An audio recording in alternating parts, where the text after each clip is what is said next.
এই পৃথিবীর বুকে আল্লাহ সুবহানাহু তাআলা 1,24,000 অথবা 2,24,000 নবী পাঠিয়েছেন।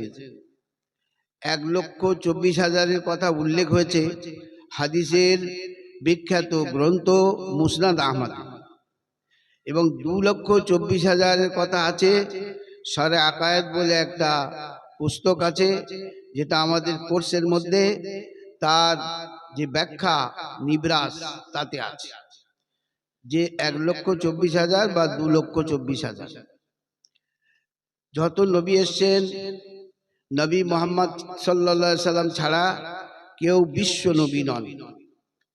সব একটা নির্দিষ্ট সময়ের জন্য এবং নির্দিষ্ট এলাকার জন্য, কিন্তু শেষ নবী মুহাম্মদ সাল্লাল্লাহু আলাইহি সাল্লাম বিশ্ব নবী। আর এই নবীর দিন কিয়ামত পর্যন্ত থাকবে, আর আমাদের উপরই কিয়ামত হবে। তো যেহেতু কিয়ামত পর্যন্ত এই দিন, এই ইসলাম থাকবে, তাই যত নবী এসছেন তারা যখন গত হয়েছেন, পৃথিবী ছেড়ে চলে গিয়েছেন, তাদের সঙ্গে তাদের যে মুজিজা অলৌকিকতা দেওয়া হয়েছিল বিদায় নিয়েছে। আর কোনো অলৌকিকতার কারণ নেই। মিশরের মিউজিয়ামে আজও পর্যন্ত মুসা আলাইহিস সালামের লাঠি রাখা রয়েছে, কিন্তু মুসা আলাইহিস সালামের যে 9টা অলৌকিকতা দেওয়া হয়েছিল তার মধ্যে সর্বপ্রধান ছিল লাঠি। সেই লাঠি দ্বারা আর কিছু কাজ হয় না। কিন্তু আমাদের নবী, তিনি বিশ্ব নবী আর কিয়ামত পর্যন্তের জন্য নবী। এই জন্য প্রয়োজন ছিল তার কিছু অলৌকিকতা যেগুলো স্থায়ী থাকবে, বাকি থাকবে। তাই 3টে তার মুজিজা আছে, থাকবে। একটা কি? জমজম কূপ। দ্বিতীয় কি? হাজী সাহেবরা হজে যান আর মিনায় পাথর নিক্ষেপ করতে হয়, তো সেখানে পাথরের পাহাড় হয়ে যাওয়া দরকার, কিন্তু ও পাথর কোথায় চলে যায় আল্লাহ ছাড়া কেউ জানে না। যাদের হজ কবুল হয় না তাদের পাথর কিছু পড়ে থাকে, সে অবশ্যই চলে যায়। তাহলে কটা হলো? এইটা আপনারা মনে মনে মুখস্থ করে নেন। 3টে জিনিস আছে। একটা হলো জমজম কূপ, দ্বিতীয় হলো মিনায় যে পাথর নিক্ষেপ করা হয়, পাথরের পাহাড় হয়ে যাওয়া উচিত ছিল, কিন্তু সেখানে পাথর জমে না।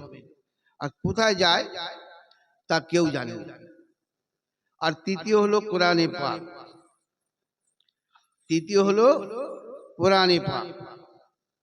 এইবারে এর ব্যাখ্যা বিস্তৃত, সে ব্যাখ্যা এখন অনেক কারীদের কেরাত বাকি আছে, আমি সেদিকে যাব। আমি শুধু কোরআন শরীফের উপরে 1-2টো কথা বলে আমার সংক্ষিপ্ত বক্তব্য আমি শেষ করব।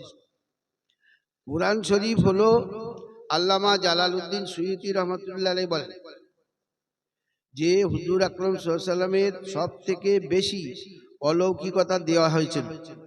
300-রও বেশি অলৌকিক ক্ষমতা রাসূলুল্লাহ সাল্লাল্লাহু আলাইহি ওয়াসাল্লামকে দেওয়া হয়েছিল। তার মধ্যে সর্বশ্রেষ্ঠ হলো কোরআন শরীফ। আর কোরআন শরীফ এমন একটা অলৌকিক জিনিস, এর মধ্যে এমন অলৌকিকতা আছে যা বহুমুখী।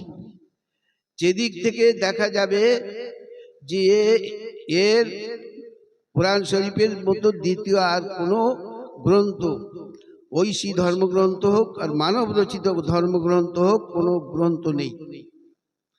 এ যে দিক থেকে দেখা যাবে এ অলৌকিক শক্তির অধিকারী। তার মধ্যে আজকের দেখুন যে এই যে কেরাত প্রতিযোগিতা হচ্ছে, বড় বড় কারি সাহেবরা তারা এসেছেন, আর এইরকম ভাবে কেরাত যে হচ্ছে, আজকের তো থাকবো না কো বদ্ধ ঘরে, দেখবো এবার জগৎটাকে কেমন করে ঘুরছে মানুষ যুগান্তরের ঘূর্ণিপাকে। জগৎটা হাতের মুঠোয় এসে গেছে। আপনি সারা বিশ্ব দেখুন যে আজ তওরাত আছে, ইনজিল আছে, জবুর আছে, বিকৃত হয়ে গেলেও তার অস্তিত্ব কিছু না কিছু আছে, সেটা এরকম ভাবে পঠিত হয় কিনা। এইরকম ভাবে মানব রচিত ধর্মগ্রন্থ আছে, সে কোন ধর্মগ্রন্থ আজ এরকম ভাবে পঠিত, এরকম ভাবে পড়া হয় না। আর এত মধুর লাগে, এত ভালো লাগে। আর বিশেষ করে যারা মানে জানবে তাদের অন্তরে কি হবে, যে তারাই সেটা বোঝে। তাহলে এই যে কোরআন শরীফ আমি বললাম, এর অলৌকিকতা যেদিক থেকে দেখা যাবে সেদিক থেকে, এর অলৌকিকতার কোনো শেষ নেই।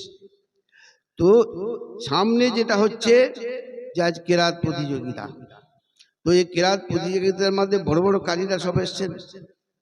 আর ইয়া একটা সাবজেক্ট, এর উপরে নিয়ম মতো পরিশ্রম করতে হয় এবং অনেক খাটতে হয়। আর নিজের ওস্তাদের কাছে, শিক্ষা গুরুর কাছে সেখানে এরকম ভাবে মস্ক করতে হয়, তবে একজন কারি সাহেব কারি হয়। যারা কারি হয়েছেন তো তারা জানেন কত এতে কষ্ট।